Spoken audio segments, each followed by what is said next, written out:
Hey guys, thanks for joining me. I'm sitting here in the paddock with my horses who are having their dinner.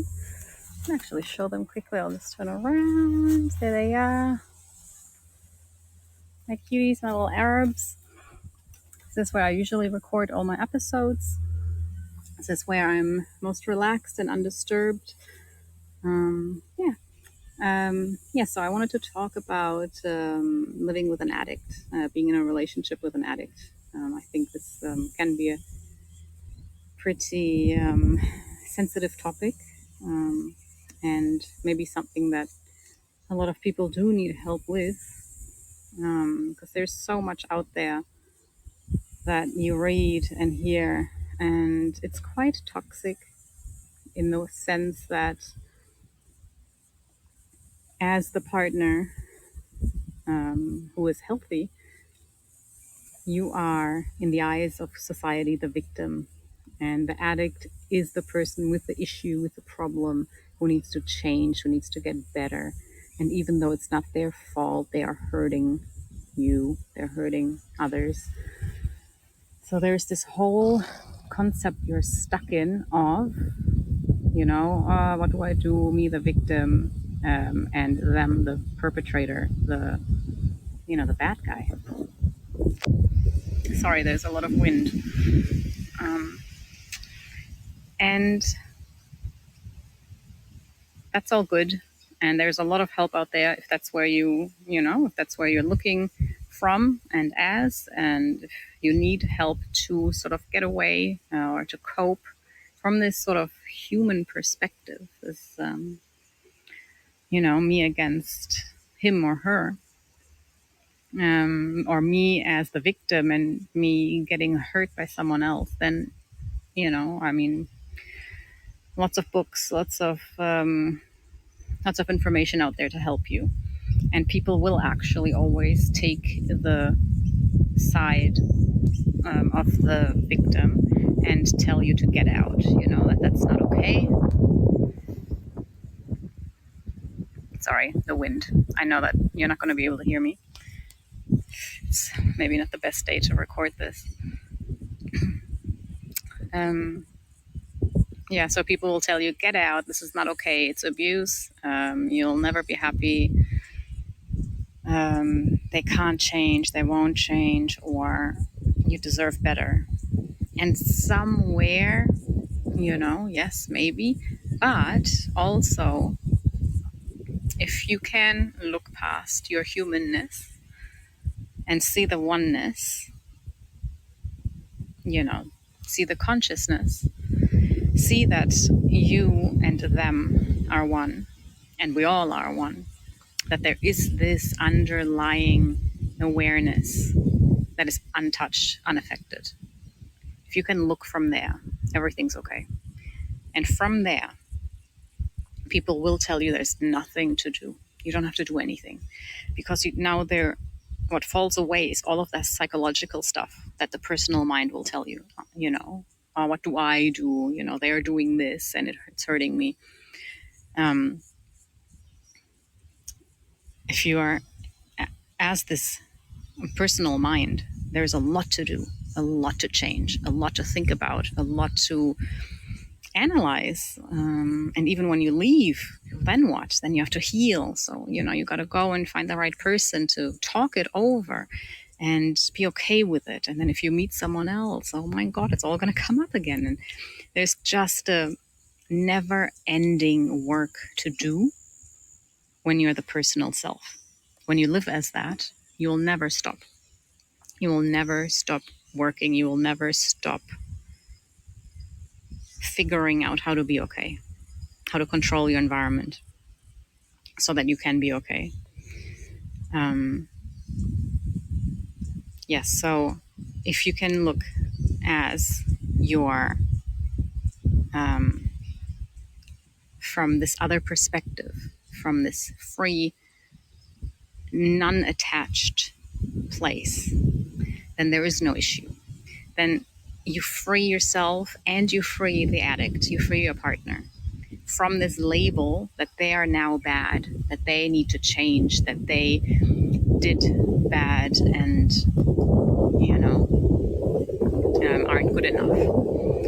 And from that place, you have nothing to do, you have nothing to change. You are just being in the moment.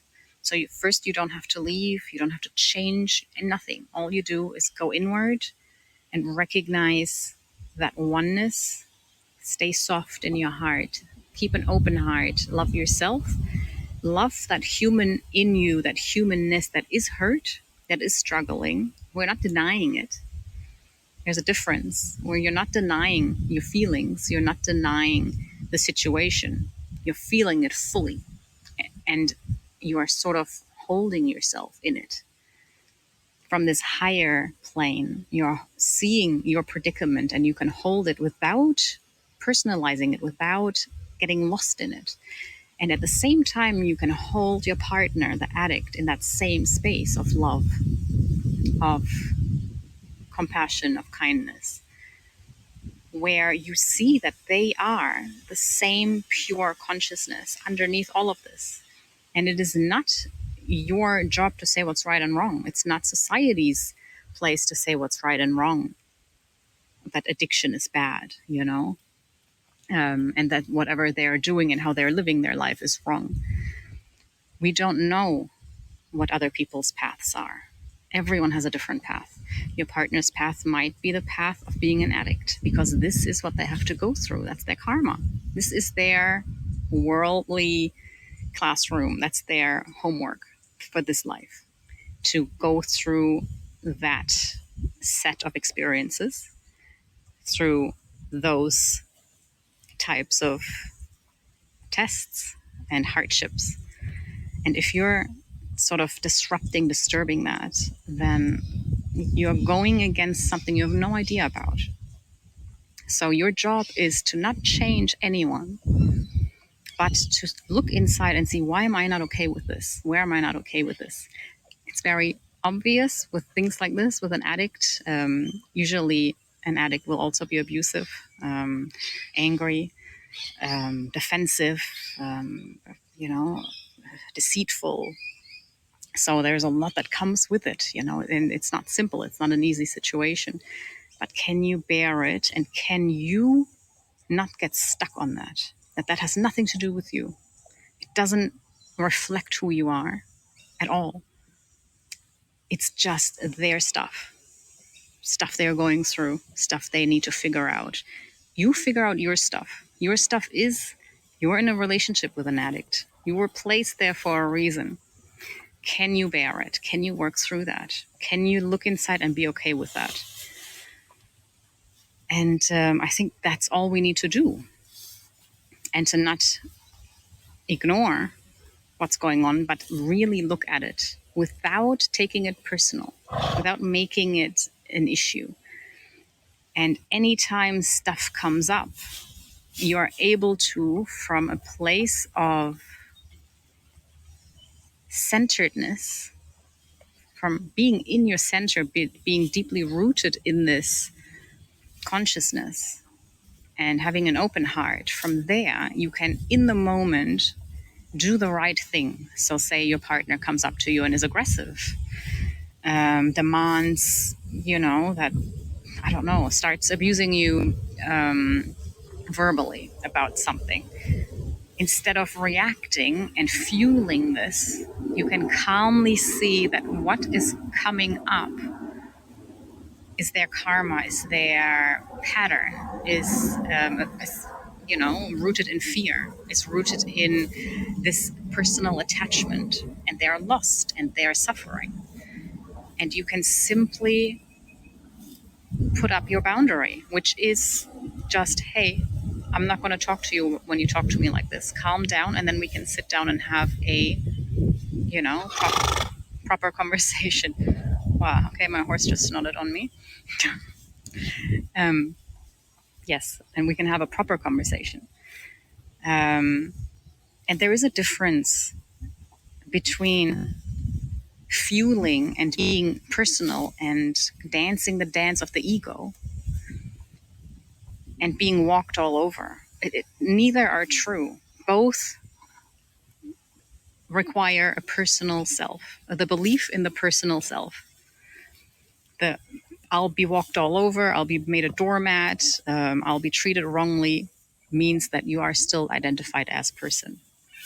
And when you're not identified as person and you can just see the predicament from, your point of view, but then also their point of view, and just see the humanness without the attachment, without the clinging and the aversion, then you can act freely and you can calmly state, this is not okay with me. This is not okay to treat anyone this way. So can you please calm down, and then we will get back to it. And in that way, you are protecting yourself and them, and you're simply not getting lost in that ego toxic dance that happens between couples usually. And that is a beautiful space to be in. This has nothing to do with avoiding the other person or not, or being shut down, or being cold and heartless. No, you are simply not taking part in the toxic dance that happens. It's almost not a choice. It's almost like it's the only thing you can do. Once you see the truth, you just can't lower yourself to that sort of standard of speaking this way, of relating to someone else that way. And that opens up a space for truth, for love, real love, and compassion. And sometimes you will get caught, and you can just say no, and I need a moment, and I'm not going to be with you right now. I need my space. And you can do that too. And you can honor your humanness that way, that you're saying there is a struggle in me. I sense fear in me. I sense anger in me, or whatever it is. And instead of ignoring it, you're seeing it properly, and you're giving yourself space, because now you can, because you are seeing things from a better perspective, from consciousness with love.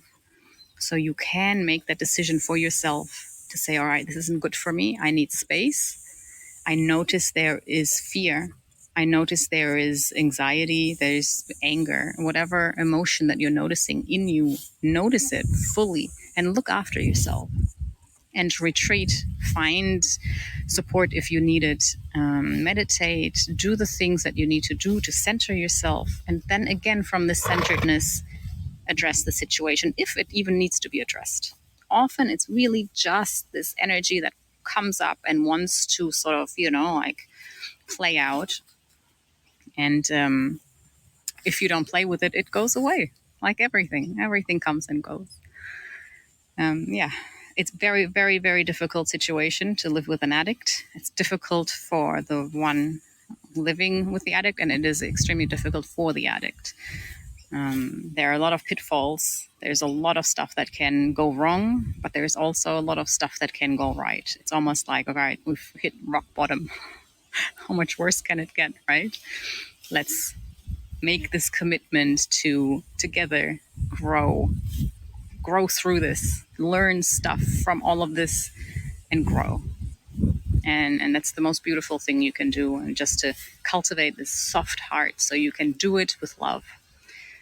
Even when it doesn't always feel like there is love, keep the soft heart and it'll all come together. Just do as little as possible. Always pull back, center yourself instead of wanting to react. And slowly